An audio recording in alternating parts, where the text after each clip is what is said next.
Students, welcome back to Microbial Concepts.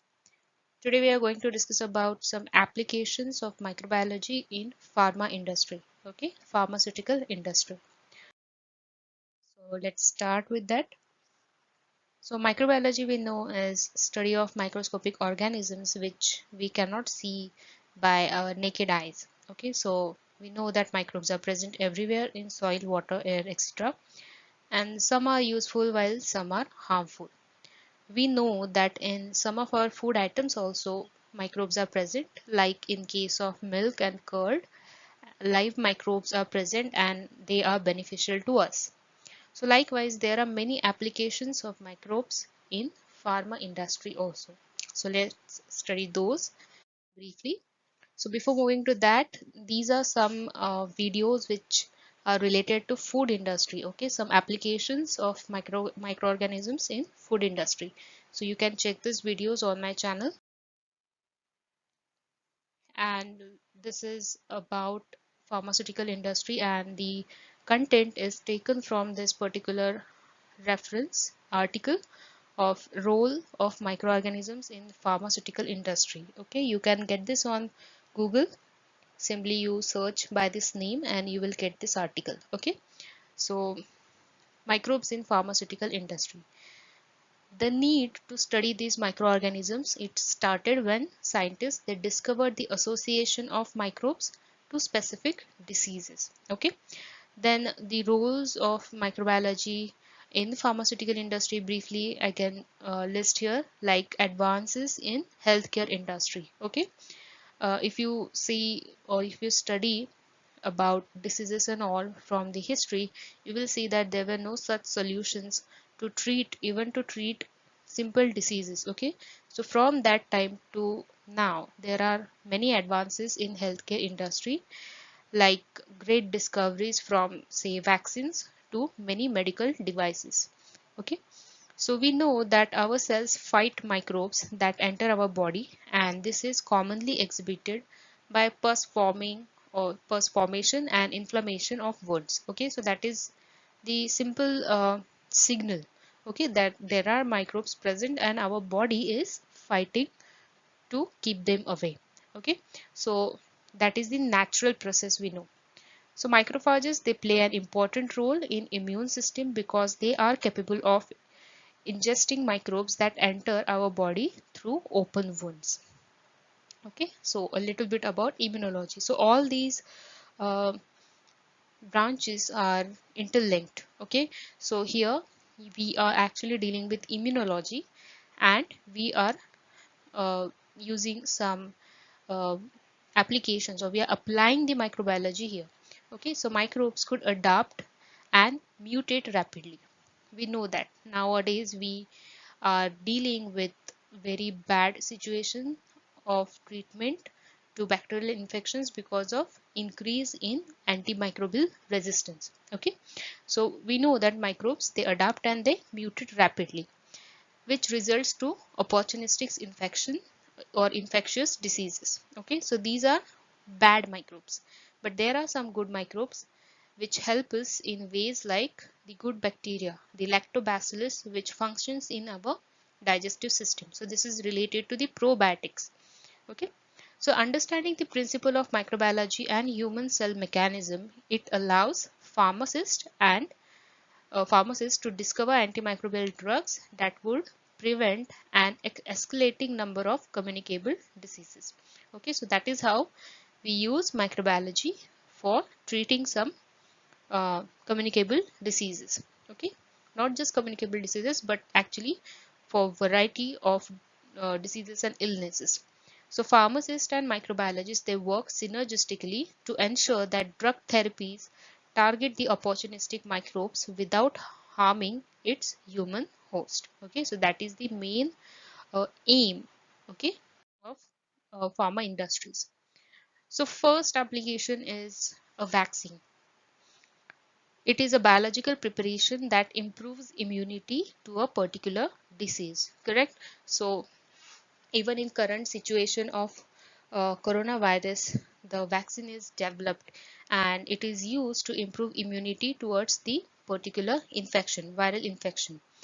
A vaccine typically contains an agent that resembles a disease causing microbe or say a virus and is often made from the weakened or killed form of that microbe. Okay, its toxins or one of its surfactant protein is also used. Surface protein is also used.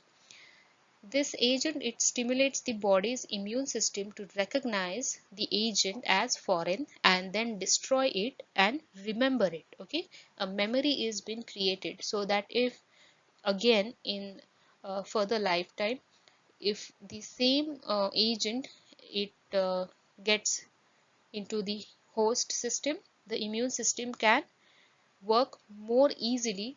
It can recognize it and destroy that particular agent or that particular microorganisms. Okay, so there are several types of vaccines in use and these represent different strategies used to reduce risk of illnesses. Okay, so let's study those. So first is killed vaccine. Okay, type of vaccine is killed vaccine. So here what is done, the vaccine contains the killed but previously virulent microbes that have been destroyed with chemicals or heat or radioactivity or even by antibiotics. Okay, so the example is influenza vaccine, chlorella, then bubonic plague, polio vaccine, hepatitis A vaccine, rabies vaccine, etc. Then next is attenuated. So some vaccines they contain live form of microbes but they are attenuated. Many of these are live viruses that have been cultivated under conditions that disable the virulent properties. Okay, so attenuated is you disable the virulent property or which use closely related but less dangerous microbes to produce a broad immune response. Okay, so although most attenuated vaccines are viral, some are bacterial in nature also. They typically provoke more durable immunological responses and are the preferred type of healthy for healthy adults. Okay, examples include viral diseases for yellow fever, uh, vaccines for yellow fever, measles, rubella, mumps, and bacterial disease like typhoid. Okay, next is toxoid. So toxoid vaccines are made from inactivated toxic compounds that cause illnesses rather than the microorganisms. Okay, so the toxic form or the toxic compound which is produced by the microbe that causes the illness. So uh, examples are toxoid based vaccines which include tetanus and diphtheria. Toxoid vaccines are known for their efficacy. Not all toxides are for microorganisms. Okay, for example, uh, Crotalus atrox toxoid is used to vaccinate dogs against uh, rattlesnake bites. The next is subunit vaccine. So protein subunit. Rather than introducing an inactivated or attenuated microorganism, the whole cell, rather than introducing a bacterial cell, a protein subunit is used. Okay, or a fragment of it can be created, can be used to create an immune response. So examples here include hepatitis B virus that is composed of only the surface protein of the virus. Okay, the virus-like particle or VLP, the vaccine against human papilloma virus. Okay, it is also composed of a viral major capsid protein. Okay, so proteins are used to um, generate immune response. Then subunit vaccine is been used for plague immunization also. Next is conjugated. So certain types of bacteria they have polysaccharides as in their outer coats, okay, and that are poorly immunogenic. So means only if you use a polysaccharide or the layer which is present on the outer side of the cell, it is poorly immunogenic. So by linking these outer coats of proteins uh, with examples like toxins, the immune system can be held to recognize the polysaccharide as if it were a protein agent. Okay, so what you do, you conjugate two things, polysaccharide and a toxin, and this will help the immune system to recognize the polysaccharide as if it were a protein agent. Okay, so this approach is used in the Haemophilus influenza type B vaccine. Then next is valence. So vaccines may be monovalent or also called as univalent or multivalent, which is also known as polyvalent. Okay, so a monovalent vaccine is designed to immunize against a single antigen or single microbe, whereas multivalent or polyvalent vaccine is designed to immunize against two or more strains of same microorganisms or against two or more microbes. Okay, so by the name it goes, poly means it immunizes against two or more strains of microbes, and mono means it will immunize against single antigen or a microbe. In certain cases, a monovalent vaccine may be preferably or may be preferred for rapidly developing a strong immune response. Okay, so that was about vaccines. Then next is use of antibody. Okay, so antibody is also known as immunoglobulin. So you must be confused here, like how antibody is an application of microbiology. So even synthetically antibodies are produced. Okay, so for example, monoclonal antibodies. It has wide range of applications in pharma industries. Okay, or in many diseases. To treat some diseases, monoclonal antibodies are used, and that's why in application of microbiology in pharma, even antibodies are also included. So antibodies are known as immunoglobulins. They generally look like a Y-shaped protein, and they are produced by B cells in our immune system. Antibodies identifies and neutralize foreign objects such as viruses and bacteria. The antibody recognizes a unique part of the foreign target that is known as the antigen. Okay, so here in diagram you can see that there are lock and key model. You will observe that the antigen, it binds perfectly to the antibody. Okay, so each tip of the Y means each tip of the antibody, it contains a paratope, a structure which is analogous towards the antigen. Okay, that is specific for one particular epitope. So uh, antigens, they have epitope, and they are analogous to a key. Okay, so allowing these two structures to bind together with precision.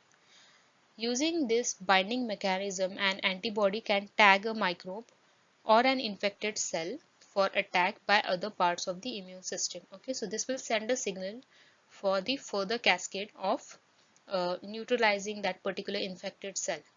Okay, the production of antibody is the main function of the humoral immune system.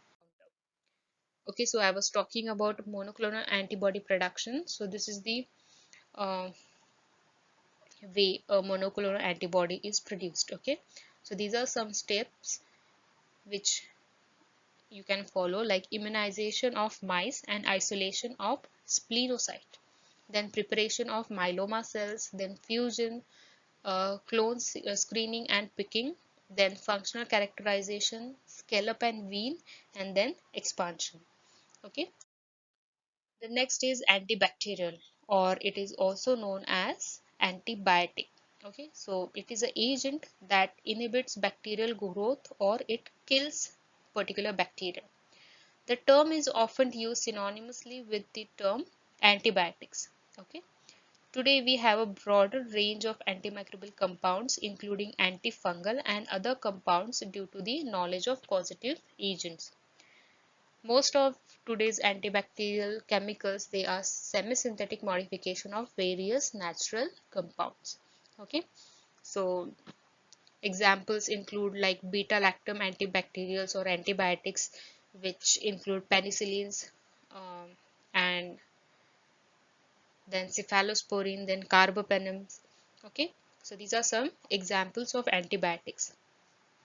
Compounds that are still isolated from living organisms are aminoglycosides. Okay, so whereas other antibacterials, for example sulfonamides, quinolones and oxalolidinones, they are produced solely by chemical synthesis. Okay, so some of these antibiotics, they are actually produced by using microbes, while some are semi-synthetic, while some are completely synthesized by using chemicals. Next is about probiotics. So already a detailed video is present on prebiotics and probiotics on my channel, so you can check it out. So briefly we will go for probiotics here. So probiotics are live bacteria that may confer a health benefit on host. Okay, so they are actually defined as simply live microbial feed supplement which beneficially affects the host animal by improving its intestinal microbial balance. Okay, so they actually help, uh, they improve your intestinal microbial balance, they improve your digestion, and they also improve your immunity. Okay, the viable nature of probiotics have the capacity to help with intestinal balance. Lactic acid bacteria and bifidobacteria are the most common types of microbes which are used in probiotics. Okay, there are some yeast and bacilli which are also used commonly. Okay, then probiotics are commonly consumed as part of fermented foods with specially added active live cultures, for example like in yogurt, in soy yogurt, and as dietary supplement. Okay, so here are some examples. Here you can see Bacillus coagulans is used, and potential benefit is like it may improve abdominal pain and bloating in IBS patients and may increase immune response to a viral challenge. Okay, then other, we had already listed bifidobacteria, then Lactobacillus acidophilus, then Lactobacillus paracesi, Lactobacillus johnsoni. Okay, then there are many strains, many species of Lactobacillus here listed. Then there is again Saccharomyces, then again Lactobacillus and Bifidobacteria. Okay, then next is about enzymes. So there is a large number of microorganisms which we know they produce a variety of enzymes, and we also know that enzymes, they differ with respect to their substrates, and they have a large application or huge applications. Okay, so here are some examples like bacteria, they produce enzymes like bacillus produces penicillinase, then alpha amylase protease, then penicillin acylase. Okay, then all these are used somewhere in the pharma industries. Okay, then actinoplanes, uh, genus from actinomycetes, it produces glucose isomerase. Okay, then from fungi like for example Aspergillus flavus, it produces urate oxidase, then Aspergillus niger produces amylase protease pectinase, again even glucose oxidase. Okay, then here penicillium, you can see it produces dextranase, then rhizoprose produces lipase, then Saccharomyces produces invertase, and so on. Okay, so even enzymes are used in pharmaceutical industries and they have many applications. Then vitamins. Okay, so vitamins, we, or many of us, we take them as supplement. Okay, so here are some examples like vitamin E and K side chain. The enzyme or the microorganism used is like Geotrichium candidum. Okay, so this particular microorganism is used for production of vitamin E and K. Then vitamin K2 is produced by using Flavobacterium. Then there is uh, Mortirella alpina is used to produce arachidonic acid, then dihomo uh, gamma linolenic acid, okay, and so on. So these are some examples for vitamins. Again, a table which continues like you can see here, biotin is produced by Serratia marcescens and Bacillus species. Then coenzyme A is produced by using Brevibacterium ammoniagens. Then nicotinamide is used, or sorry, it is produced by using Rhodococcus rhodochros. Okay. Then again, nicotinamide and nicotinic acid both are produced. Okay. Then next is about phage therapy. So you must have done a practical related to bacteriophage. Okay, so you can relate that particular topic here. So phage therapy is use of viruses that infect bacteria. Okay, so for example, phages are type of viruses which infect bacteria, and that is what we are using to treat bacterial infections. Phages are common in bacterial population, and they control the growth of bacteria in many environments like including the intestine, the ocean and soil. The development of antibacterial resistant microbes or antibacterial resistant bacteria has sparked renewed interest in phage therapy in Western medicines. Okay, so several companies, universities and foundations across the world, they now focus on phage therapies. Okay, then other applications are production of bacteriocins and siderophore. Okay, for many applications, many purposes. Then another major focus of pharmaceutical microbiology is contamination. So considering a pharma industry, contamination in various steps of contamination between the process of manufacturing is also a big challenge, and there a microbiologist has a role. Okay, so there are tests that look at the contamination. So the product is challenged due to the contamination, and before dispatching the product, some tests had to be carried out. Okay, so the microbiologist had to look for specific microorganisms like E. coli, Pseudomonas, Salmonella, Aspergillus, or Candida albicans. Okay, and the antimicrobial activity is also monitored. Then the pharmaceutical microbiology is additionally involved with the validations of disinfectants which are used to evaluate the efficacy of disinfectants in suspensions or on surfaces and through field trials. Okay, so briefly, these were all the applications of microbiology which I could list uh, in this video. Okay, so I hope this video is useful to you all. Thank you for watching, and do like, share and subscribe to my channel and keep supporting. Thank you.